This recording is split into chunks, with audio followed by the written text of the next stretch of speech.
بسم اللہ الرحمن الرحیم. بعد سوال نمبر 1. مفتی صاحب، با جماعت نماز کی مقدار کتنی ہونی چاہیے؟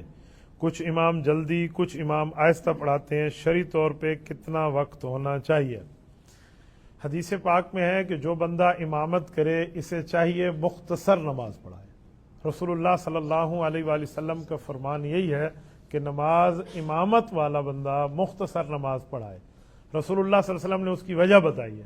فرمایا تمہیں نہیں پتا نماز کی جماعت میں آئے ہوئے بندوں میں کوئی بیمار ہو، کوئی مسافر ہو، کوئی بیچارہ بوڑھا آدمی ہو، یا کسی کا کوئی کام ہو اور وہ آپ کے پیچھے نماز پڑھنے آ جائے اور آپ لمبی نماز شروع کرا دیں، یہ ٹھیک نہیں ہے. ہاں، سب بندے ہیں، ہم اکٹھے بیٹھے ہیں اور اس طرح کا ماحول ہے کہ کسی کو کوئی جلدی نہیں اور پتہ بھی ہے امام کو، پھر آپ نماز پڑھائیں. اگر سارے اس پہ راضی ہیں تو ٹھیک ہے، ورنہ نماز مختصر پڑھانی چاہیے. ایک شخص نے نماز بہت زیادہ جلدی پڑھائی یا بہت زیادہ لمبی پڑھائی تو نبی علیہ الصلوۃ والسلام نے اس پہ روکا. ٹھیک ہے، کم از کم 5 دفعہ تو سبحان اللہ ہو جانا چاہیے، نہیں تو 3 دفعہ کم از کم ہے. اور صورتیں جو ہیں وہ آپ چھوٹی پڑھیں تو بہت بہتر ہے. ہاں، جب آپ اکیلی نماز پڑھ رہے ہوں، نفل پڑھ رہے ہیں، وطر پڑھ رہے ہیں، واجب پڑھ رہے ہیں، سنت پڑھ رہے ہیں، پھر آپ لمبی پڑھیں. الٹی گنگا نہ بہائیں نا، علیحدہ پڑھیں تو جلدی، اور امام بنے تو آپ نے سورۃ بقرہ پڑھنی ہے تو پھر بڑا مسئلہ ہو جائے گا. مفتی صاحب، ہم کہتے ہیں کہ ایکسیڈنٹ کی موت شہادت کی موت ہے اور آپ نے اس سے پناہ مانگی ہے. آپ نے میری بات یا آدھی سمجھی ہے یا آپ نے سمجھنے کی کوشش نہیں فرمائی. میں نے کہا تھا جو 1 ویلنگ پہ موٹر سائیکل چلاتے ہیں، میں ان کی موت کو شہادت نہیں کہتا. اب 1 ویلنگ والا ایکسیڈنٹ اور ہے اور عام ایکسیڈنٹ اور ہے. اللہ کے بندو، اللہ آپ کو حج پہ لے جائے. آدھی بات لکھ کر آپ لوگوں کو بتائیں گے تو کیا ہوگا؟ یہ شکر ہے مجھے پچھلی دفعہ والے سوالات جوابات کے سیشن کی بات یاد ہے. میں نے اس بندے کے لیے کہا یہ حرام موت مر رہا ہے جو 1 ویلنگ پہ چل رہا ہے. کمپنی نے کم از کم 2 ویل دیے ہیں یار، یہ اس 2 کو بھی 1 کر کے بیٹھا ہوا ہے تو یہ نقصان کا باعث ہے اور یہ بندہ خودکشی کے معاملات میں پڑا ہوا ہے. میں نے اس لیے اس کا کہا ہے عام موت کی بات نہیں ہے، وہ ایکسیڈنٹ کی موت ہے. آپ بالکل نارمل رفتار میں جا رہے ہیں، آپ کو کوئی عمل دخل نہیں ہے، اچانک حادثہ ہو جاتا ہے تو میں بھی اس کو کوئی حرام موت نہیں کہوں گا. تو تھوڑا فرق ہوتا ہے. دیکھو نا، ایک ہی نقطے نے محرم سے مجرم بنا دیا. شکر ہے کہ آپ نے میری بات مجھ سے پوچھی ہے. یہ اختلاف لوگوں کے چلتے تب ہیں، ان کی بات میں ان سے پوچھو، ان کی بات میں ان سے پوچھو، تو جس کی بات ہو اس سے آپ براہ راست پوچھ لیا کریں. مفتی صاحب، خطبہ جمعہ کے دوران درمیان میں دعا مانگنا کیسا ہے؟ جائز ہے، لیکن اس کے شرائط ہیں. نہ ہاتھ اٹھائیں نہ زبان چلائیں، کیونکہ حدیث پاک میں ہے اذا خرج الامام فلا صلاۃ ولا کلام. حدیث پاک میں رسول اللہ صلی اللہ علیہ وسلم نے واضح فرما دیا کہ جب امام خطبے کے لیے آ جائے پھر آپ نے بات بھی نہیں کرنی اور آپ نے ایک دوسرے کو سلام جواب بھی نہیں کرنا. بلکہ یہاں تک ہے کہ خطبے کے دوران ایک آدمی کچھ کر رہا ہے، ادھر ادھر کھیل رہا ہے، تو نے کہا یار چپ کر جا، خطبہ چل رہا ہے، یہ بھی منع ہے. فرمایا فقد لغوتا، یہ بات بھی کی تو تم نے لغو کیا، اتنا بھی منع. ٹھیک ہے، ہاں کوئی لازمی ضروری بات ہے تو وہ امام کر سکتا ہے، وہ سمجھا سکتا ہے. خطبے کے دوران مقتدی کے لیے خاموشی ہے. ہاں، دل میں آپ دعا مانگیں، دل میں دعا کرنے سے اللہ آپ کو منع نہیں کرتے. میں الحمدللہ جب سے جمعہ پڑھنا شروع کیا ہے اور اپنے ابا جی رحمۃ اللہ علیہ سے حدیث سنی تھی کہ جمعہ کے خطبے میں یا جمعہ کے دن میں ایک گھڑی ہے جو مقبولیت کی ہے، مجھ سے نہیں یاد، آج تک مجھے نہیں یاد کہ میں نے جمعہ کے خطبے کے دوران دعا نہ مانگی. میں مانگتا ہوں الحمدللہ. تو مانگنے کا انداز ہوتے ہیں، آپ اس انداز سے مانگیں، یوں نہیں آپ ہاتھ اٹھا کے اس وقت شروع ہو جائے تو وہ خطبہ 2 رکعت کے قائم مقام ہے تو وہ ٹھیک نہیں ہوگا. مفتی صاحب، پوچھنا یہ تھا کہ جائے نماز پر جھاڑو دے سکتے ہیں؟ جائے نماز کو آپ ویسے صاف کر لیں، اگر جھاڑو پاک ہے تو آپ جائے نماز کے اوپر پھر لیں، صاف کرنا ہے تب تو ٹھیک ہے. یوں نہ ہو کہ وہ پلیتی پر بھی جھاڑو پھر رہا ہے اور جائے نماز پر بھی پھر رہا ہے تو یہ ناجائز ہے. مفتی صاحب، ایک بندہ ایک جگہ کام کے لیے جائے، 2-3 دن کام کر کے چھوڑ دے تو کیا 2-3 دن کی اجرت اسے دینی چاہیے یا نہیں؟ اس میں تفصیل ہے. انہوں نے اگر اس سے طے کیے تھے کچھ شرائط کہ جی اس سے پہلے نہیں آپ نے ایسے کرنا، اس نے شرائط کی مخالفت کی تو اس نے خود اپنی اجرت چھوڑ دی ہے، پھر تو اس کی اجرت کا مستحق نہیں ہے. اور اگر ایسی بات نہیں ہے تو تو پھر تو اس کو اجرت ملنی چاہیے، لیکن جب تک اس کے شرائط نہیں معلوم ہوں گے تب تک کچھ کہنا قبل از وقت ہے، کیونکہ یہ اس میں مالک میں اور مزدور میں جو کوئی باتیں طے ہوتی ہیں نا، ان کا لحاظ رکھنا بڑا ضروری ہوتا ہے۔ مفتی صاحب پوچھنا یہ تھا، یزید حافظ قرآن تھا اور کس کا بیٹا تھا؟ مجھے آپ کے بخار کا بھی پتہ ہے اور آپ کی بیماری کا بھی پتہ ہے۔ میں نے یہاں کہا ہوا ہے آپ وہ سوال پوچھیں جس سے آپ کی قبر آخرت ٹھیک ہو۔ دیکھیں یزید کے بارے میں آپ پوچھیں گے تو یزید کے ساتھ آپ کی قبر آخرت کا کوئی تعلق نہیں ہے، یزید جانے اس کا کام جانے، ٹھیک ہے؟ ہم حسینی ہیں، ہم یزیدی نہیں ہیں، میں کئی مرتبہ یہ بات واضح کر چکا ہوں۔ رہ گیا حافظ قرآن تھا یا نہیں تھا، مجھے تو نہیں پتا اس نے کون سے وفاق سے حفظ کیا تھا یا وہ حافظ تھا یا نہیں تھا، ہوگا تب بھی ٹھیک ہے، نہ ہوگا تب بھی ٹھیک ہے۔ رہ گیا وہ کس کا بیٹا تھا، یہ آپ اعتراض کرنا چاہتے ہیں سیدنا معاویہ رضی اللہ عنہ پہ کہ وہ حضرت معاویہ کا بیٹا تھا تو اس لیے غلط تھا۔ قرآن پاک میں لکھا ہوا ہے نبی کا بیٹا غلط ہے، پھر آپ نبی کے بارے میں کیا کہیں گے؟ یا نو انہ لیس من اہلک انہ عمل غیر صالح، سگا بیٹا ہے کنعان، خدا کہتے ہیں انہ لیس من اہلک، یہ اہل نہیں ہے آپ کا، یہ اہل بیت نہیں ہے، انہ عمل غیر صالح، بد عمل ہے، اس کے عمل ٹھیک نہیں ہے، نبی کا بیٹا ہے، یہ تو صحابی کا بیٹا ہے، جو فتویٰ آپ ادھر لگائے وہ ادھر لگا دیں۔ یہ بہت عجیب معاملات ہیں لوگ۔ حافظ صاحب میں آپ کو بتاؤں، کل کی بات ہے، مجھے ایک شخص نے کال کی ایک باہر ملک سے، السلام علیکم۔ وعلیکم السلام، مفتی صاحب ایک سوال بتا دو۔ میں نے کہا جی پوچھے۔ حضرت معاویہ اور حضرت علی کی آپس میں لڑائی ہوئی تو اس لڑائی میں آپ کن کے ساتھ ہیں؟ میں نے کہا بھائی سوال سے پہلے ایک سوال میں کر لوں تاکہ آپ کو اگلا جواب آسانی سے سمجھ آئے۔ بندہ ضدی نہیں تھا، کہتے جی آپ کر لیں، کچھ بندے ضدی ہوتے نا وہ بات پہ اڑ جاتے۔ تو میں نے کہا جی حضرت موسیٰ علیہ السلام اور حضرت ہارون علیہ السلام کو آپ جانتے ہیں، یہ کون ہے؟ ہاں وقت کے دونوں نبی ہیں، دونوں بھائی ہیں، قرآن میں دونوں کا ذکر ہے۔ میں نے کہا قرآن میں جہاں دونوں کا ذکر آیا وہاں دونوں کی لڑائی کا ذکر بھی آیا۔ اب وہ تھوڑا سا ایسے ہلا نا، کیونکہ سوال ان کو آدھا سکھایا گیا تھا، لڑائی کا ذکر ہے؟ میں نے کہا جی ہاں، اور ایسی لڑائی ہے جسے قرآن کہتے ہیں یبن ام لا تأخذ بلحیتی ولا براسی۔ حضرت ہارون علیہ السلام کہہ رہے ہیں موسیٰ علیہ السلام میرے ماں جائے بھائی ہو، ہم نے ایک ماں سے پرورش پائی ہے، آپ نہ میری داڑھی کے بال کھینچیں نہ میرے سر کے بال پکڑیں، یہ قرآن کہہ رہا ہے۔ میں نے کہا اس لڑائی میں آپ کن کے ساتھ ہیں؟ مجھے کہتے ہیں مولانا کچھ یاد آ رہا ہے، ہم نے سنا تھا کہ وہ پھر راضی نامہ ہو گیا تھا، وہ لڑائی کا معاملہ ختم ہو گیا تھا۔ میں نے کہا بہترین، بہت اچھا، آپ نے ٹھیک سنا۔ یہ آپ نے ادھر کیوں نہیں سنا کہ لڑائی ہوئی تھی تو حضرت علی حضرت معاویہ کا راضی نامہ بھی ہو گیا تھا؟ جس تاریخ ابن کثیر میں لڑائی لکھی ہے اسی تاریخ ابن کثیر البدایہ والنہایہ میں آگے صلح لکھی ہے۔ آپ لڑائی والی بات بتاتے ہیں، آپ صلح والی بات چھوڑتے ہیں، وجہ نؤمن بعض ونکفر بعض، آدھا ماننا آدھا چھوڑنا، ایسے تو نہیں ہوتا۔ میں نے کہا پھر تو آپ مزاج پہ عمل کر رہے ہیں کہ میٹھا میٹھا ہپ ہپ، اور جو آپ کو کڑوا لگے وہ کڑوا کڑوا، تھو تھو نعوذ باللہ، یہ آپ نے کیا بنا دیا؟ تو وہاں بھی لڑائی ہوئی، یہاں بھی لڑائی ہوئی، وہاں بھی صلح ہے یہاں بھی صلح ہے، وہاں دو نبی ہیں یہاں دو صحابی ہیں، کن کے ساتھ ہوا؟ دونوں کے ساتھ ہوا۔ میں نے کہا اتھا آدھے موت پہنچ دیے، ادھر آپ کو نہیں سمجھ آتی ہے بات۔ اور اگلی بات میں نے کہا صلح وقتی بھی نہیں ہے جو حضرت علی نے کی ہے، یہ صلح دائمی ہے۔ حضرت علی المرتضیٰ نے جب صلح فرمائی 4 شرائط رکھے، حضرت معاویہ نے خط لکھا لکل عراق ولی الشام، عراق اور عراق کے متعلقات آپ کے اور شام کے ملحقات میرے۔ کہا جی ٹھیک ہے۔ وبعث الجیوش الی عساکرہم، کا فوجی اپنی چھاونیوں واپس جائیں گے، لڑائی ختم۔ کہا جی ہاں۔ فرمایا واستقر الامر علیہ، اس کے اوپر ایک دوسرے پہ زیادتی نہیں ہوگی، معاملہ یہاں رکھیں۔ کہا جی ٹھیک ہے، صلح ہو گئی۔ جس دن حضرت علی نے حضرت معاویہ سے صلح کی ہے اس دن وہ ظالم طبقہ جو ان کو لڑوا رہا تھا وہ حرکت میں آیا۔ خدا کی قسم میں جھولی پھیلا کے لوگوں کو کہتا ہوں کہ سچ پورا سن لو یار، سچ پورا سن لو۔ میں بتاؤں کیا حرکت میں آیا؟ یہ دل کے خون کے آنسوں سے تم بتا رہا ہوں۔ خارجی لڑوا رہے تھے، بیرونی سازش لڑوا رہی تھی۔ جس دن حضرت علی معاویہ کو صلح ہوئی 3 خارجی بےمان اکٹھے ہوئے ہیں اور بیت اللہ میں اکٹھے ہوئے ہیں، بکیر، بکر، عبد الرحمن بن ملجم، تینوں نے مشورہ کیا کہ مسلمانوں کے 3 سردار لڑ رہے تھے، تینوں کا راضی نامہ ہو گیا، سیدنا علی، سیدنا معاویہ، سیدنا عمرو بن عاص رضی اللہ عنہم، ان تینوں کا کوئی معاملہ کریں۔ بیت اللہ میں خارجی بیٹھے ہیں، آپ تو یزید کے حفظ کی بات کر رہے ہیں، یہ خارجی وہاں بیٹھے ہیں، وہاں بیٹھ کے طے کرتے ہیں 4 مہینے ہمیں لگیں گے کوفہ تک جاتے، شام تک جانے اور مصر تک۔ حضرت معاویہ شام میں تھے، حضرت عمر مصر میں تھے، حضرت علی کوفہ میں تھے. کہا جی ٹھیک ہے، 17 رمضان آج سے 4 مہینے بعد طے ہو گیا، اس دن ان تینوں پہ وار ہوگا، اور ہم تینوں نے تو ادھر منہ کر، تو ادھر منہ کر، تو ادھر منہ کر، یہ طے کر کے تینوں گئے ہیں. اور 17 رمضان کو ان تینوں پہ وار ہوا ہے. وہ کمیونیکیشن کا زمانہ نہیں تھا، فون کا نہیں تھا، فیکس کا نہیں تھا، واٹس ایپ کا نہیں تھا کہ ایک دوسرے کو بتا دیا جائے. جب یہ تینوں پکڑے گئے، ان کے بیانات لیے اور یہ تینوں تحقیق ہوئے، اس کے بعد جب بعد میں معاملہ کھلا تو پھر پتہ چلا.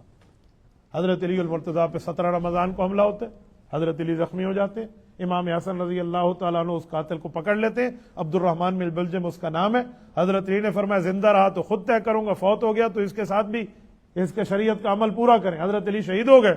حضرت امام حسن نے اس کو مارنے کے لیے قصاص میں جلاد کو بلوایا تو کہنے لگا کہ حسن تیرے لیے خوشخبری ہے، مجھے ایک بات کرنے دے. امام حسن نے کہا تو میرے ابا کا قاتل، میرے لیے خوشخبری تیرے منہ میں؟ کہا ہے. کہا کیا ہے؟ کہا آج کے دن جب میں نے آپ کے ابا پہ حملہ کیا، آپ کے دونوں دشمن قتل ہو چکے ہوں گے. کہا ہمارے کون سے دونوں دشمن؟ کہا معاویہ اور عامر بن عاص. کہا اللہ تمہیں غارت کرے. امام حسین کہے اللہ تجھے غرق کرے، اللہ تیرا ان پہ بس نہ چلائے. یہ کیا تو بات کر رہا ہے؟ کہ میرے دو ساتھی ایک ایک ادھر پہ گیا ہے، آپ نے طے کیا تھا. یہ امام حسن کے سامنے اس کا اعترافی اقبالی بیان ہے اس مجرم کا. امام حسن کے تلوار سے یہ فرار ہوا ہے، یہ مارا ہے. ادھر اسی رات حملہ ہوا ہے حضرت عمر بن عاص پہ. رات کو طبیعت ان کی خراب ہو گئی، صبح نماز پڑھنے نہیں آئے اور گھر میں پڑھی، اور حضرت خارجہ بن زید رضی کو بھیجا کہ آپ میری جگہ جا کے امامت کریں. تو حضرت خارجہ بن زید شہید ہو گئے. بندہ پکڑا گیا، پکڑ کے عمر بن عاص کے پاس لے گئے. جب لوگ وہاں گئے انہوں نے کہا السلام علیکم یا امیر، مصر کے امیر ہے نا، گورنر ہے. تو یہ قاتل پوچھتا ہے من امیر، یہ امیر ہے؟ کون امیر؟ انہوں نے کہا یہ عمر بن عاص. کہا من قتل تو، پھر میں نے کس کو مارا؟ انہوں نے کہا قتل تھا خارجہ، تو نے تو خارجہ بن زید کو مارا. کہا او ہو میں تو اسے مارنے آیا تھا. کہ وہ کیسے؟ پوری صورتحال یہ مصر میں پتہ چلی اور اس بندے کو پھر وہاں فنار کیا گیا ہے. ادھر حضرت معاویہ خود جو نماز صبح پڑھانے آئے ہیں ان پہ حملہ ہو گیا، ران پہ خنجر مارا ہے اس ظالم نے. لیکن حضرت معاویہ رضی اللہ تعالیٰ عنہ اپنے ساتھ سیکورٹی گارڈ رکھتے تھے اور پورا بہترین فل پروف سیکورٹی کا نظام تھا. انہیں پکڑ لیا. سیدنا معاویہ زخمی ہو گئے، شدید گہرا زخم آیا. ڈاکٹرز جو اس زمانے کے طبیب تھے انہیں بلوایا گیا، علاج چلا. جب صحت مند ہوئے بلواؤ اس کو، بلوایا گیا. تو انہوں نے کہا یہ اس طرح پوری ترتیب پھر بتائی گئی سب نے کہ ہم نے تفتیش کی ہے، یہ یوں آیا ہے. اس کا ایک ساتھی حضرت علی کے پاس، ایک ساتھی ادھر گئے. تو انہوں نے کہا اللہ تیرا بس نہ چلا ہے. کیا ہوا؟ جب یہ باتیں کھلی اور پھر پتہ چلا کہ ایک ہی رات کا پلان طے تھا. کب؟ جب حضرت علی کی حضرت معاویہ سے کیا ہوئی تھی؟ اب بتائیں لڑا کون رہا تھا؟ جب آپ مجھے کہیں تو کن کے ساتھ ہے اس میں، تو یہ ڈیٹیل میں نہ بتاؤں تو ایمان پہ چھرا تو چل گیا. یہ تفصیل جس کے سامنے نہیں ہوگی وہ تو یہی کہے گا نبی کے دو صحابہ لڑتے تھے. اور جب امام حسن آئے خلافت پہ، آپ کو پتہ ہے حضرت علی کتنے صوبوں کے حکمران تھے؟ 54. اور حضرت معاویہ ایک صوبے. امام حسن حضرت علی کی جگہ آئے، کتنے صوبے ملے؟ 54 صوبے. حضرت معاویہ کے پاس ایک صوبہ. اور امام حسن رضی اللہ تعالیٰ عنہ حضور کا نواسا ہے، حضور کا خون ہے، اما فاطمہ الزہرا کا لخت جگر ہے، اور حضرت حسین کا بڑا بھائی ہے. میں اس سے بڑھ کے نہ کسی کو غیرت مند سمجھتا ہوں نہ عقل مند سمجھتا ہوں. امام حسن نے حضرت معاویہ سے صلح کی ہے. 54 صوبے حضرت معاویہ کے جھولی میں ڈالے. یہ صلح مجبوری میں ہوتی تو ایک والا کرتا نا. امام حسن نے سازش کو سمجھا اور جب صلح کی صحیح بخاری اٹھائے، صحابہ کرام نے کہا امام حسن آپ کی عمر بہت چھوٹی تھی، رسول اللہ صلی اللہ علیہ وسلم نے آپ کو دائیں گود میں بٹھایا ہوا تھا. والتفت الى الناس والى الحسن مرہ، ایک مرتبہ حضور آپ کو دیکھتے، ایک مرتبہ لوگوں کو دیکھتے، اور پھر فرمایا ان بنی ھذا سید، یہ میرا بیٹا حسن سردار ہے. وَلَعَلَّ اللَّهَ أَن يُصْلِحَ بِهِ بَيْنَ فِئَتَيْنِ عَظِیمَتَیْنِ مِنَ الْمُسْلِمِینَ. ایک وقت آئے گا مسلمانوں کے دو گروہ آپس میں لڑیں گے، پھر یہ ان میں صلح کرائے گا. کہ یہ آپ پہ پورا ہو گیا یہ معاملہ. تو اس معاملے کو جب تک آپ حقیقت میں نہیں دیکھیں گے ایسے ہی ہوگا. یہ حضرت معاویہ ہیں، یہ حضرت علی ہیں، یہ امام حسن ہے، یہ عمر بن عاص ہے رضی اللہ عنہم. اسی معاملے پہ آپ اعتراض کرنے کے لیے کہتے ہیں کہ یزید کس کا بیٹا تھا. آپ حضرت معاویہ پہ بولنا چاہ رہے ہیں، آپ حضرت معاویہ پہ دبے لفظوں میں کہنا چاہ رہے ہیں نا. ورنہ کوئی کنان سے نہیں پوچھے گا کہ کنان کس کا بیٹا، اسے پتہ ہے نوح علیہ السلام کا بیٹا تھا، بے ایمان تھا. آپ حضرت معاویہ رضی اللہ عنہ کا نام لے کر یزید کے معاملے کو ساتھ ملوث کرنا چاہتے ہیں. یار بیٹے کے معاملات باپ پہ جاتے ہیں. ایک بات میں غلط میں ہوں, میرے ابا کا اس میں کیا قصور ہے؟ اور میرا ابا جان اس وقت دنیا میں بھی نہ ہو, اس کو دنیا سے رخصت ہوئی سالوں گزر گئے ہوں, اور جو میرے ابا نے مجھے وصیت کی ہو میں وہ بھی نہ مانوں. ایسے تھوڑی آیا. قرآن کہتا ہے وَلَا تَزِرُ وَازِرَةٌ وِزْرَ أُخْرَىٰ, ایک کا گناہ دوسرا بوجھ نہیں اٹھائے گا. مفتی صاحب ضعیف حدیث سے کیا مراد ہے؟ یہ ہمارے حافظ صاحب کو اللہ جزائے خیر دے, انہوں نے سوال لکھا ہے, میرے خیال میں آج کے جمعے پہ ان کو سوال ہے. جی آج ہماری جمعے میں حدیث کی عظمت پر بات ہوئی تو یہ سمجھ رہے ہیں جب حدیث کا منکر فرعون بن گیا جو میں نے واقعہ سنایا تو ضعیف حدیث کا کیا کریں گے؟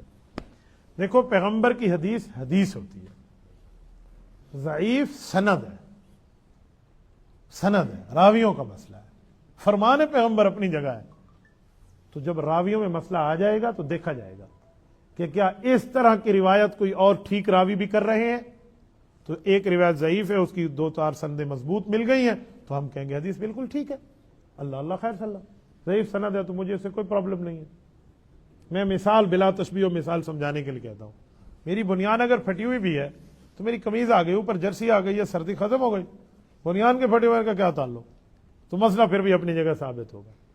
اور اگر بالکل اور مسئلے پہ آپ کو کچھ بھی نہیں ہے, وہ صرف ضعیف روایت ہے, تو دیکھا جائے گا اس کا ضعف شدید نہیں ہے تو وہ فضائل میں ہے یا مسائل اور دلائل میں ہے. اگر ہے اس کا تعلق عقائد سے تو اس کے لیے مضبوط روایات چاہیے, پھر ضعیف روایت سے کام نہیں چلے گا. اور اگر اس کا تعلق ہے فضائل سے, فضیلت ثابت ہے, تو فضائل سے چل جاتی ہے ضعیف روایت, اس پر کوئی پرابلم نہیں ہے. اور اگر ضعیف روایت پہ امت کا اجماع ہو جاتا ہے تو وہ صحیح ہو جاتی ہے. سمندر کا پانی پاک ہے ناپاک ہے؟ یہ حدیث کا لفظ ہے, هو الطہور ماؤہ والحل میتتہ, سمندر کا پانی پاک ہے. یہ حدیث ضعیف ہے. امام شافعی رحمۃ اللہ تعالی علیہ نے اس کو ضعف لکھا ہے, لیکن صحیح کیوں ہے کہ امت کا اجماع ہے اس پر. امام بخاری کے لیے لکھا ہے واہل الحدیث لا یصححون مثل اسنادی ولکن الحدیث عندی صحیح لان العلماء تلقوه بالقبول. اعلام الموقعین میں امام ابن قیم رحمہ اللہ لکھا, وہ کہتے ہیں اس کو حدیث کو صحیح نہیں کہتے لوگ, لیکن ہمارے نزدیک یہ صحیح ہے کہ اس پہ امت کا اجماع ہے, اس کو تلقی بالقبول حاصل, تو اس سے بھی صحیح ہو جاتی ہے حدیث. ضعیف حدیث سے آپ حدیث کا انکار نہیں کر سکتے. لوگ سمجھتے ہیں صحیح حدیث سچی حدیث کو کہتے ہیں, ضعیف حدیث جھوٹی حدیث کو کہتے ہیں. یہ غلط ہے بابا, یوں نہیں ہے.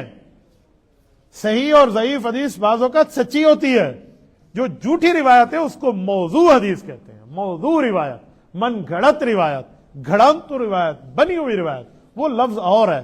ضعیف کو جھوٹا نہیں کہہ سکتے آپ, ضعیف کو کمزور کہا جاتا ہے. دیکھیں کمزور اور کاذب میں فرق نہیں ہے. ایک بندہ ہے وہ کمزور ہے, یار ضعیف ہے, بوڑھا آدمی ہے ضعیف ہے, اور ایک ہے کاذب ہے, جھوٹا ہے. تو جو جھوٹا ہے اور جو بیچارہ ضعیف کمزور ہے اس میں بڑا زمین آسمان کا فرق ہے بھائی.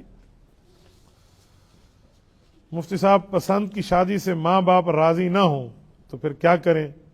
کوئی غلط قدم اٹھائیں یا پھر تکلیف کے بارے میں ذرا بتا دیں. چھوڑ دیں, اماں ابا کا کہنا مان لیں.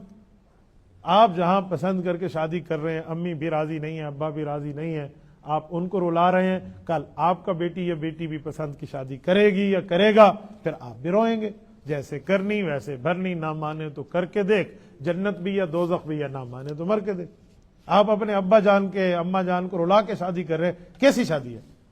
اس شادی کو شادی میں نہیں مانتا. حضرت عمر رضی اللہ عنہ, صحابی رسول, خلفائے راشدین, امت میں اس دھرتی پر ابو بکر صدیق کے بعد سب سے افضل فرد, اپنے بیٹے عبداللہ بن عمر صحابی, انہیں کہا یہ شادی مجھے تیری پسند نہیں ہے. ان نے جا کر اللہ کے رسول کو عرض کیا کہ رسول اللہ ابا جی ناپسند کر رہے ہیں, میری شادی ہو گئی. حضور نے فرمایا عبداللہ ابا کا کہنا مان. حضرت عبداللہ بن عمر نے رشتہ چھوڑ دیا. ایک روایت میں نکاح ہو چکا تھا, طلاق دے دی. عمر فاروق ہے, والد ہے, ٹھیک ہے, بیٹا عبداللہ بن عمر ہے. آپ کے اور میرے لیے ان کے یہ نظام آئیڈیل ہیں بھائی. لو میرج ہو, ارینج میرج ہو, زبردستی کی شادی ہو یا خوشی کی شادی ہو, بھجا کے ہوئے تو ہمیں کورٹ کی شادی ہو, 1-2 سال بعد ساری ایک جیسی ہو جاتی ہیں. ٹھیک ہے, اس کی وجہ سے آپ اپنے ماں باپ کا دل نہ دکھائیں. مفتی صاحب اگر مرنے کے بعد خاوند بیوی کو غسل نہیں دے سکتا تو فاطمۃ الزہرا کی وصیت تھی کہ حضرت علی غسل دیں. زبردست مسئلہ تو پڑھا ہے پر آدھا پڑھا ہے آپ نے. حضرت علی المرتضیٰ نے غسل کا پانی دیا تھا, غسل حضرت اسماء بنت امیس نے دیا تھا. حضرت علی پانی دینے والوں میں تھے, اس لیے مشہور ہے کہ حضرت علی نے غسل دیا. پوری بات یہی ہے. مفتی صاحب مصر کے قرہ داڑھی کاٹتے ہیں, تو بھائی مصر والوں سے جا کے پوچھو, ڈیرے والے تو داڑھی نہیں کپیندے, جو میں یہاں پہ سب جواب نہیں ہوئی تھا, وہ جانے ان کا کام جانے, ان کے لیے کوئی پابندیاں ہوں گی تو اسی لیے وہ نہیں کاٹتے, یا ان کے کچھ مسائل ہوں گے, تو اب کیا کہیں ان کو. مفتی صاحب علماء کرام کی ویڈیو کے پیچھے گانا لگایا جاتا ہے, کیا حکم ہے؟ ویڈیو کے پیچھے گانا لگائیں یا آگے گانا لگائیں, گانا ہے, حرام ہے, ٹھیک ہے, جائز نہیں ہے. سامان ڈگری ہوتی ہے تو گانا ہوتا ہے بھائی, اس کو آپ جائز نہیں کر سکتے.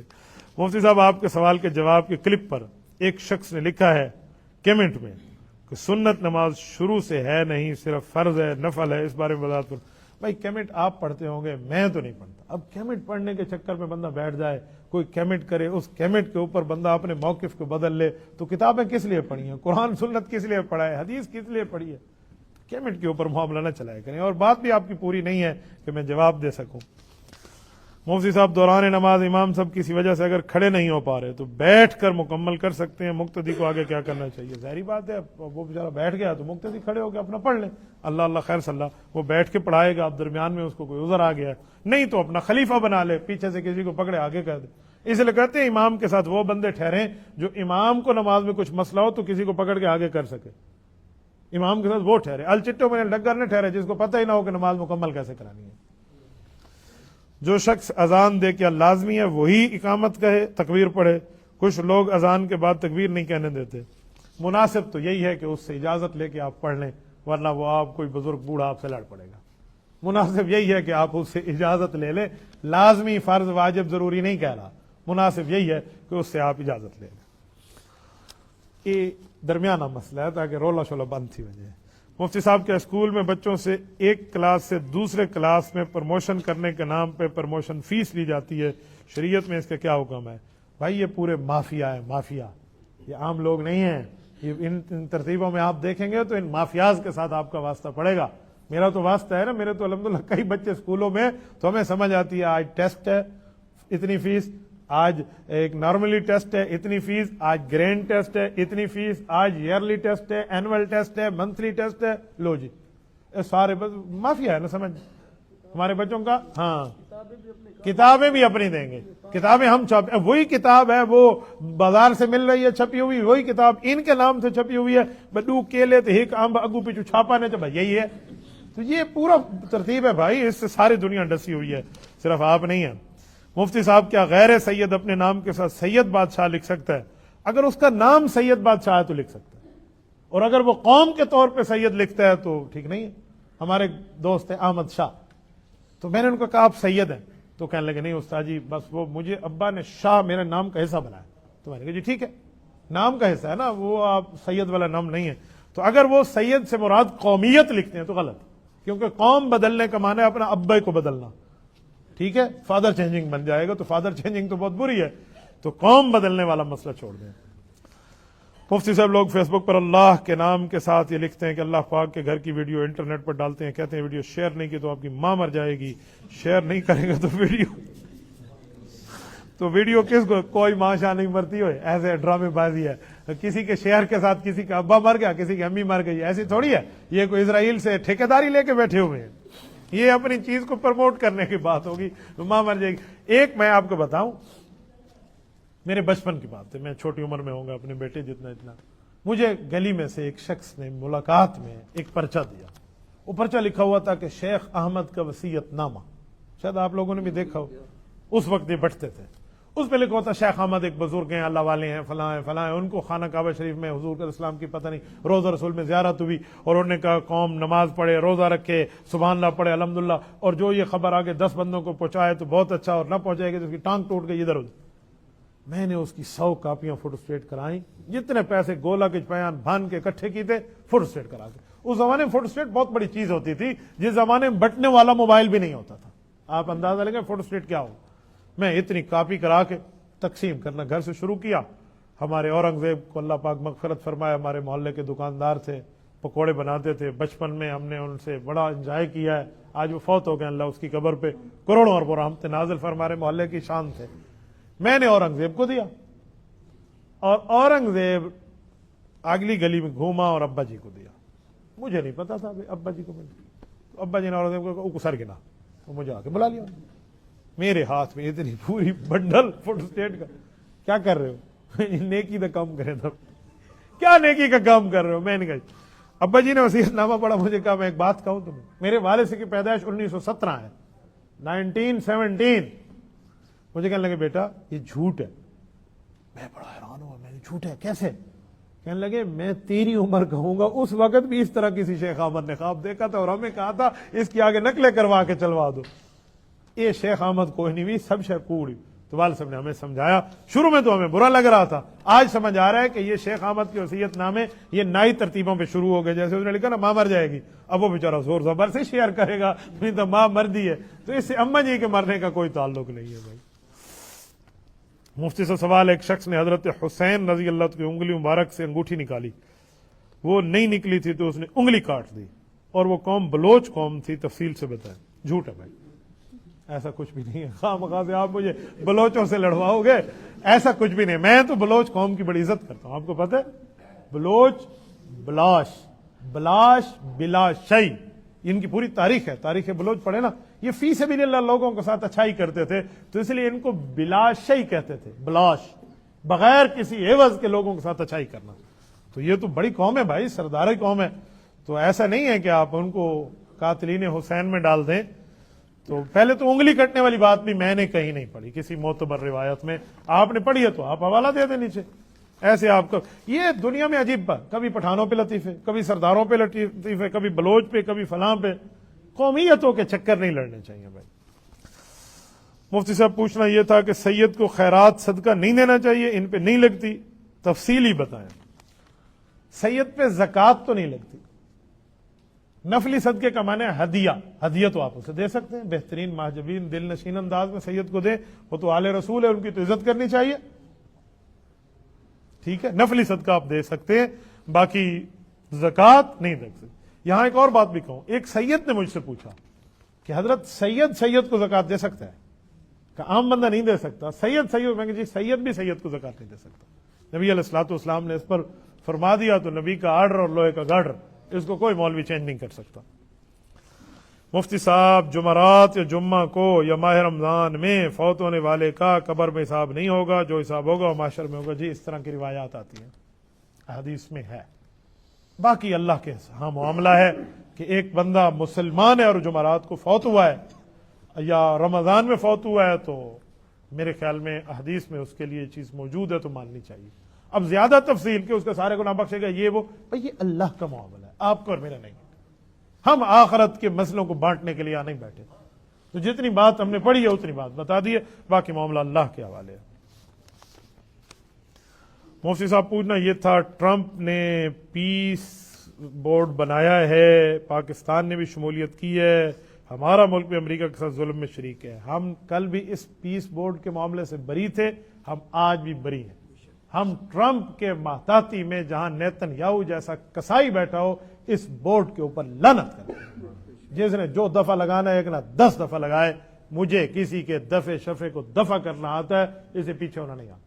کل قائد ملت اسلامیہ حضرت مولانا فضل الرحمان دامت برکاتہم نے قومی اسمبلی میں کھڑے ہو کے اس پہ مستقل مقدمہ لڑا ہے، 34 منٹ کی مولانا گفتگو ہے، اس کو آپ سن لیں، ہم 100% ان کے ساتھ ہیں، ہمارا فلسطین سے کوئی ذاتی رشتہ نہیں ہے، ایک رشتہ ہے جس رشتے کا نام ہے لا الہ الا اللہ محمد رسول اللہ۔ کسائی بیٹھا ہو، لاکھوں انسانوں کا قاتل نیتن یاہو بیٹھا ہو، اور آپ کہیں کہ وہاں پہ بیٹھ کے میں اس کو امن کی بات مان لوں، یہ کوئی امن نہیں، یہ امن کے ساتھ مذاق ہے۔ مفتی صاحب سوال یہ ہے کہ اگر کسی کی زبان میں لکنت ہو تو اس کے لیے کوئی وظیفہ بتا دے۔ رب اشرح لی صدری ویسر لی امری واحلل عقدۃ من لسانی یفقہوا قولی، جتنا ہو سکے پڑھ لیں، کھلا وظیفہ پڑھ لیں، بہت بہتر ہے، ہر نماز کے بعد آپ اس کو 11 مرتبہ پڑھ لیں تب بھی ٹھیک ہے، بہترین محجبین ہے۔ اب یہ پورا خط ہے آپ کا، خط کو بندہ کیسے پڑھے؟ پرچی لکھتے ہیں تو پرچہ ہے حضرت۔ مفتی صاحب جب ایک بندہ قتل ہوتا ہے تو اس کی قسمت میں موت قتل کی صورت میں لکھی ہوتی ہے، تو اس کا قتل ہوتا ہے، اس کی قسمت میں بھی وہ قتل کرنا لکھا ہوتا ہے، چونکہ قسمت کا حال اللہ جانتا ہے تو آدمی قتل کرتا ہے، خود اس گناہ سے بچا نہیں سکتا اپنے آپ کو، کیونکہ لکھا ہوا تھا تو وجہ کیا ہے وضاحت کر دیں۔ تقدیر کا سوال ہے۔ آپ یہ کہنا چاہ رہے ہیں کہ قاتل نے اسی لیے قتل کیا کہ اللہ نے لکھ دیا تو قتل کرے گا، لہٰذا اس لیے وہ قتل کر رہا ہے تو اس کو عذاب کیوں ملے گا، یہ آپ کہنا چاہ رہے ہیں؟ بہت بہتر۔ میرا ایک سوال ہے، میں آپ کے منہ پہ دے ماروں ایسے تھپڑ، ایسا جیسے زناٹے دار تھپڑ ہو، آپ کا منہ لال ہو جائے، میں کہوں گا خوش ہو جائیں بھائی، یہ تو اللہ کا حکم تھا، میں ماروں گا تو مار کھائے گا، خوش ہوں گے؟ اللہ کا حکم ہے، تقدیر ہے، لو جی اب بتائیں کیا بنے گا؟ عجیب سوال آپ لوگ کرتے ہیں۔ رب کریم نے اس کے لیے قتل کرنا فرض کے درجے میں تھوڑی لکھا ہے، وَهَدَيْنَاهُ النَّجْدَيْنِ، اللہ نے دونوں راستوں کی طاقت دی ہے، قتل کی بھی قتل سے بچنے کی بھی۔ یہ پاور آف سلیکشن، انتخاب کی طاقت اللہ نے آپ کو اور ہمیں دی ہے، ہم جس مرضی رانگ وے چلے جائیں یا رائٹ وے چلے جائیں، یہ ہمارے پاس اختیار کی طاقت ہے، تو اس اختیار کی طاقت پہ اس کو ملے گا۔ اللہ اللہ خیر صلی اللہ، لیکن اللہ کے علم میں ہے کہ یہ اختیار کیا کرے گا، بس یہ اللہ کو پتا ہے، یہ اللہ کا علم کامل ہے۔ اللہ نے ہمیں مجبور محض نہیں بنایا ہوا بے ہر صورت یہ کرو۔ ایک چور ایک باغ میں چوری کرتا تھا، چوری کر کے روزانہ پھل فروٹ کھا جاتا۔ ایک دن مالی نے کہا کہ بھئی چوری کیوں کرتے ہو؟ تو مالی کو یہی مسئلہ سمجھانے لگا، اس سوال والے کی طرح، صوفی آدمی ہے، نیک بندہ ہے، داڑھی تیرے چہرے پہ ہے، تجھے مسئلہ نہیں پتا تقدیر کا؟ مالی نے کہا ایک چور اور دوسرا تقدیر کا مسئلہ مجھے سنوا رہا ہے، کیا مسئلہ ہے؟ انہوں نے کہا اللہ نے میری قسمت میں لکھا تبھی تو چوری کر کے کھا رہا ہوں۔ مالی کا علم اتنا تھا وہ چپ ہو گیا، وہ ٹھیک ہے اللہ نے لکھا ہے۔ مالک آیا، اس نے کہا سارے آم کے درخت چھانگے کھڑے ہوتے ہیں، ہر بلا کھا گئے، کہاں ہیں؟ تو انہوں نے کہا چور آ کے کھا گیا۔ تو انہوں نے کہا پکڑا نہیں ہے؟ کہا اس نے دلیل دی ہے۔ کہا چور اور دلیل؟ کہا اس نے یہ دلیل دی کہ اللہ نے میری قسمت میں لکھا تھا تبھی چوری کر کے کھا رہا ہوں۔ وہ کسی مولوی صاحب کے پاس گیا، وہ کوئی ہمارے جیسا بھائی ہوگا، تو مولوی صاحب نے کہا تو نے مسئلہ نہیں سمجھانا، سمجھانا میں نے۔ رات کو چور پھر بھی آئے گا، اب وہ عادی بن گیا ہے، رات کو ہمیں بلا لے۔ رات ہوئی، شام کے وقت چور آ گیا اور بالکل سب کے سامنے چوری کر رہے ہیں، اور مالی نے پھر پکڑا۔ اس نے کہا کل بھی میں نے تجھے مسئلہ سمجھایا تھا کہ اللہ نے میری قسمت میں لکھا ہے، اب پھر پکڑ رہا ہے۔ اس نے کہا یہ مسئلہ ہمارے مولوی صاحب کو بتا۔ تو مولوی صاحب بھی گئے اور ساتھ موٹا سخت زبردست قسم کا ڈنڈا بھی لے کے گئے۔ چور آ کے بیٹھ گیا، آپ چوری کیوں کرتے؟ اس نے کہا مولوی صاحب آپ مولوی صاحب اچھے بھلے آدمی، آپ نے مسئلہ پڑھا نہیں ہے کہ اللہ نے میری قسمت میں چوری لکھی ہے تو کر رہا ہوں؟ مولوی صاحب نے کہا اچھا اچھا اچھا، چوری کر کے کھانا اللہ نے تیری قسمت میں لکھا ہے، اسی لیے کھا رہا ہے؟ انہوں نے کہا جی جی اس لیے کھا رہا ہوں۔ تو دو طالب علم ساتھ تھے، انہوں نے طالب علموں کو کہا کہ ڈنڈا اٹھاؤ اور مارو اس کے سر پہ۔ انہوں نے زور سے مارا جیسے مارنے کا حق کو، چور کے وائی وائی۔ انہوں نے کہا وائی وائی کیوں کر دے ہو؟ اللہ نے صرف پھل کھانا نہیں لکھا چوری کر کے، ڈنڈا کھانا بھی لکھا ہے، ڈنڈے بھی کھاؤ چوری بھی کھاؤ۔ انہوں نے کہا جی مجھے مسئلہ سمجھ آ گیا، واقعی یہ پاور آف سلیکشن ہے، ہاں یہ برا اور اچھا، تو آپ کا بھی یہی ہے۔ مفتی صاحب دوسرا سوال، ہم حضور صلی اللہ علیہ وسلم کے واقعات سنتے ہیں کہ وہ حضرت جبرائیل کے ساتھ جاتے ہیں، جنت اور جہنم سے گزرتے ہیں، وہاں سے دیکھتے ہیں فلاں آدمی جہنم میں کسی گناہ کی وجہ سے اس کو سزا مل رہی ہے۔ جس وقت حضور علیہ السلام جہنم سے گزر رہے تھے ان لوگوں کو سزا مل رہی تھی، کیونکہ کیسے مل رہی تھی؟ کیونکہ جنت جہنم تو قیامت کے بعد ہوگی۔ جو پہلے مر گئے تھے وہ تو قبر میں عذاب کھا رہے تھے نا، وہی اسکرین میں تصویر میں دکھا دیا گیا، اس میں کیا مسئلہ ہے؟ آج والے بندے کی آپ کو لگی ہوئی، جو پہلے تھے وہ گناہگار نہیں تھے۔ رہ گئی یہ بات کہ جنت جہنم کا معاملہ کیا ہے، تو ایک بارے میں اصول ذہن میں رکھیں۔ قرآن اور احادیث کو پڑھنے کے بعد سمجھ آتا ہے کہ ایک جنت ہے، ایک ارض جنت ہے، ایک نار ہے، ایک ارض نار ہے۔ یہ دونوں حدیثوں کو ملائیں گے مسئلہ سمجھ آئے گا۔ رسول اللہ صلی اللہ علیہ وسلم نے فرمایا اذا اقبر المیت، سیاح کی روایت ہے کہ جب میت فوت ہو جاتا ہے اس کو قبر میں رکھا جاتا ہے، اتاہ ملکان، سنتے آئیے، دو فرشتے آتے ہیں، فیقعدانہ ہی اٹھا کے بٹھا دیتے ہیں، فیقولان لہ من ربک من ربک من نبیک ما دین، یہ سوالات ہوتے ہیں۔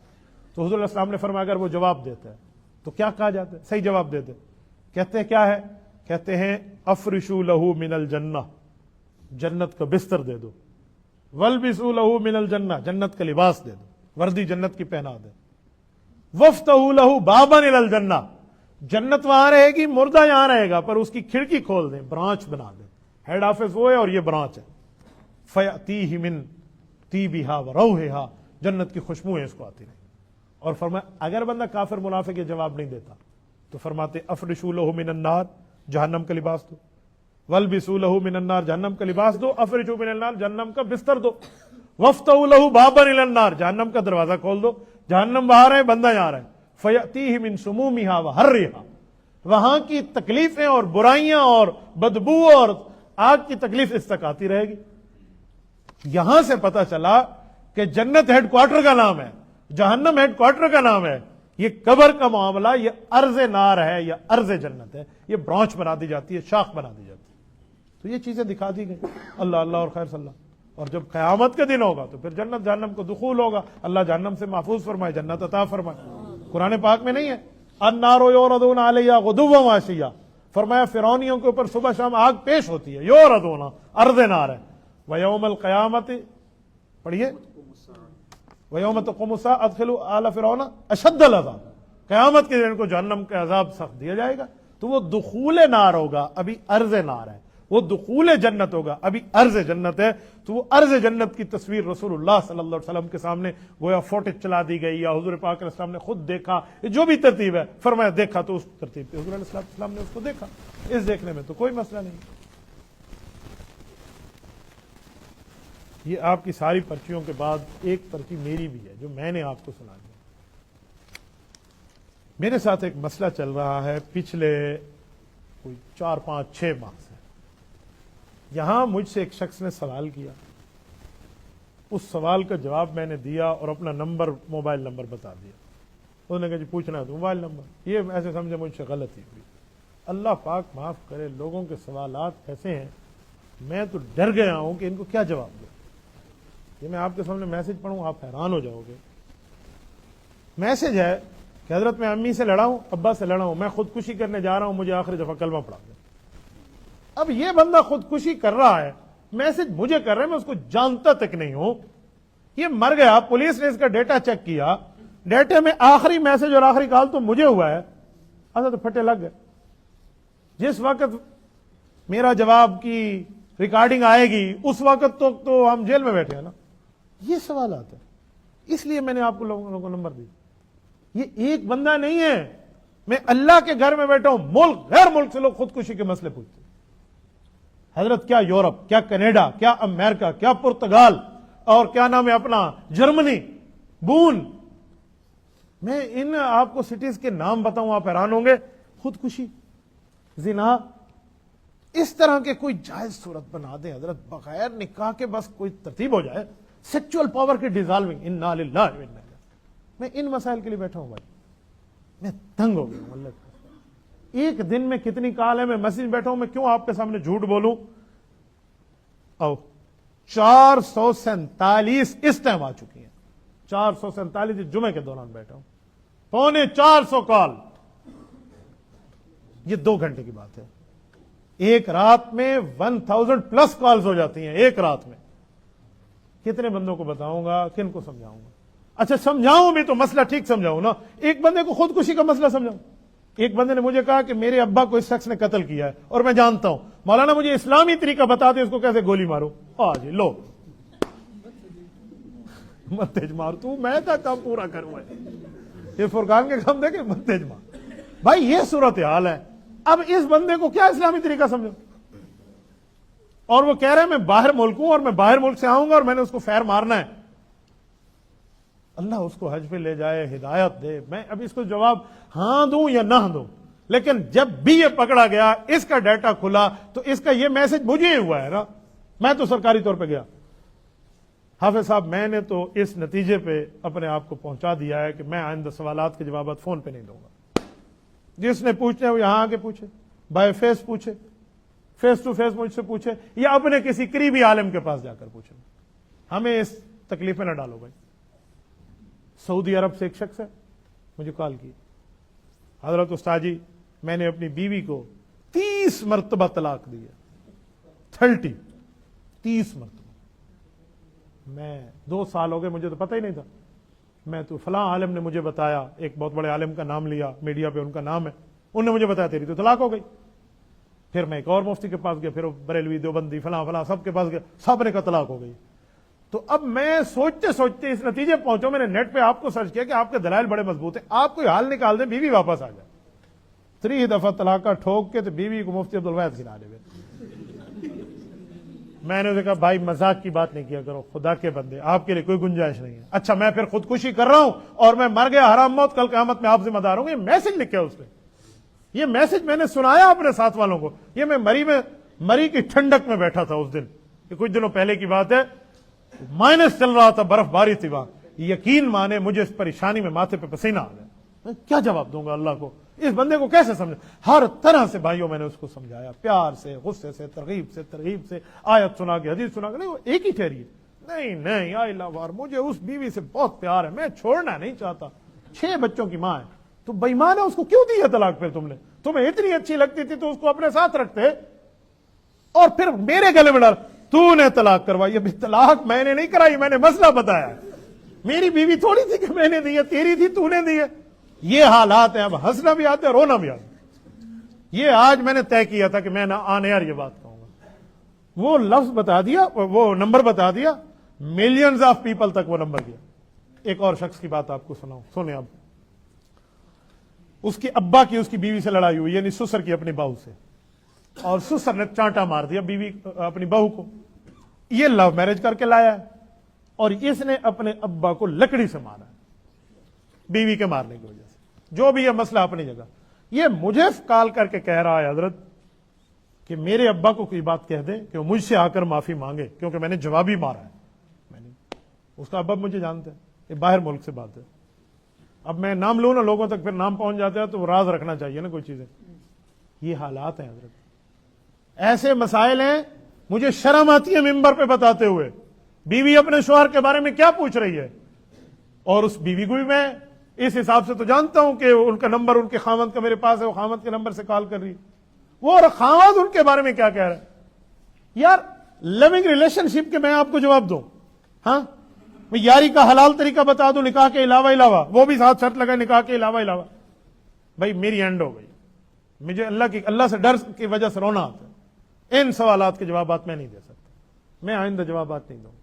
اگر آپ نے سوالات پوچھنے ہیں یہاں پوچھیے، نہیں پوچھنے تو قریبی عالم سے جا کے پوچھیے۔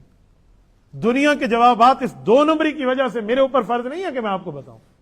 میں اللہ رب العزت کا اس مسئلے میں پابند نہیں ہوں، اتنی جتنی طاقت ہے اتنا چلتا ہوں۔ ایک دن میں 200 سے زائد کال میں اگر سن لوں میرے کان سرخ ہو جاتے ہیں، درد ہو جاتے ہیں۔ میں نے اپنے ایئر اسپیشلسٹ ڈاکٹر سے ENT سے، انہوں نے مجھے کہا کہ حضرت آپ 15 کال بھی نہ سنیں پورے 24 گھنٹے میں، 15 بھی بہت ہیں آپ کے لیے، 15، اور یہاں میں 215 کالیں آ جاتی ہیں، یعنی یوں السلام علیکم وعلیکم، یوں پتہ ہی نہیں ہوتا کون ہے۔ میں تو پوچھتا بھی نہیں ہوں نا کہ آپ کا نام کیا ہے، کس نے آپ کو نمبر دیا، فوراً سوال اور جواب۔ اچھا کچھ اچھے لوگ بھی ہیں پوچھنے والے، ضروری نہیں ہے کہ برے ہو، بہت اچھے لوگ بھی ہیں۔ ایسے سوال کے جس سوال سے مجھے فائدہ ہوا۔ ایک شخص نے مجھے کہا حضرت مجھے تہجد کی نماز کا طریقہ سکھا دو، کیسا اچھا سوال ہے۔ اس طرح ایک شخص نے مجھ سے پوچھا میری اماں مجھ سے ناراض ہے، مجھے وہ لفظ بتائیں جو اماں کو میں کہوں اماں کا دل میرے لیے پیار میں ہو جائے۔ راضی نامے کا بھی پوچھا، اچھائی کی۔ اب وہ لوگ بھی محروم ہو جائیں گے ان بےایمانوں کی وجہ سے، میں ان کو بھی نہیں مجھے نئے نمبر سے کیا پتا کہ یہ بندہ صحیح نیت سے پوچھ رہا ہے یا خودکشی سے پوچھ رہا ہے، میں ان کو کیا جواب دوں گا؟ اس اوپر لکھا ہوا تو نہیں ہے۔ اچھا آپ کہیں وہ لوگ میسج کر دیں، میسج کی ترتیب پہ اگر میں آؤں نا، چلو میں واٹس ایپ ایک کھول لیتا ہوں، 1687 آؤ، یہ لائن لگی ہوئی ہے، یہ سارے سبز ہیں جو ابھی تک میں نے نہیں دیکھے، یہ 1627 ہے، یہ 2 گھنٹے میں ہے۔ اس کے بعد میرا کیا حال ہوگا؟ میرے سیٹ ہینگ ہو جاتے ہیں حضرت، اس سے اوپر ابھی تک سیٹ نہیں آیا۔ 17 Pro Max بھی ہینگ ہو جائے، عبداللہ بتاؤ میں کہاں جاؤں؟ اتنے میسج، اور پھر وہ فضول، پھر وہ خودکشی کے، پھر وہ 2 نمبری کے، پھر وہ زنا کے۔ اچھا پھر ایک شخص کال کر کے کہتے ہیں اب بات لمبی ہو رہی ہے، اب میں کیا کہوں؟ رات میں واپس آ رہا ہوتا پنجاب سے، السلام علیکم مفتی صاحب، بس وہ آنکھ لڑ گئی تھی اور دوستی لگ گئی، اور آج کل وہ بولتی نہیں ہے، کوئی وظیفہ بتا دیں مجھے جواب دے۔ میں نے کہا سن آپ ہنس رہے ہیں، میں رو رہا ہوں، میرا دل رو رہا ہے اس مسئلے سے۔ میں نے کہا بھائی برے مسئلے اور گناہ کی چیزیں اور بد نظری مجھ سے نہ پوچھا کر، دفع ہو جاؤ، بند کر دیا۔ میں نے نہیں دیکھا تھا کون سا نمبر تھا، 21 تھا، 22 تھا، 20 تھا، 50 تھا، مجھے نہیں پتا۔ ایک کال اور آ گئی، میں نے سمجھا نیا نمبر ہے، میں نے پھر اٹھا لیا، وہی تھا۔ مفتی صاحب آپ میری بات سمجھے نہیں ہیں، میں آپ کو سمجھانا چاہتا ہوں۔ میں نے جی سمجھائیں، میں بری نیت سے اس کا نہیں دیکھتا، اچھی نیت سے دیکھتا ہوں۔ میں کہ بہن کو دیکھتا اچھی نیت سے دیکھنا ہی تھا، بہن کو دیکھ لو نا، اچھی نیت سے دیکھنا ہے۔ اچھی نیت سے بہن کو بندہ نہیں دیکھتا، اچھی نیت سے ماں کو نہیں دیکھتا. وہ کون سی اچھی نیت ہے صرف اس لڑکی پہ آتی ہے، گھر پہ نہیں آتی؟ یہ حالات ہوتے. تو بھائی اس وجہ سے میری توبہ ہو گئی ہے، بس ہو گئی ہے، میں آئندہ فون پہ مسئلہ نہیں بتاؤں. اللہ اللہ اور خیر صلی اللہ آپ کو بھی خوش رکھے، اللہ ہمیں بھی خوش رکھے. جزاکم اللہ تعالی وآخر دعوانا ان الحمد للہ رب العالمین.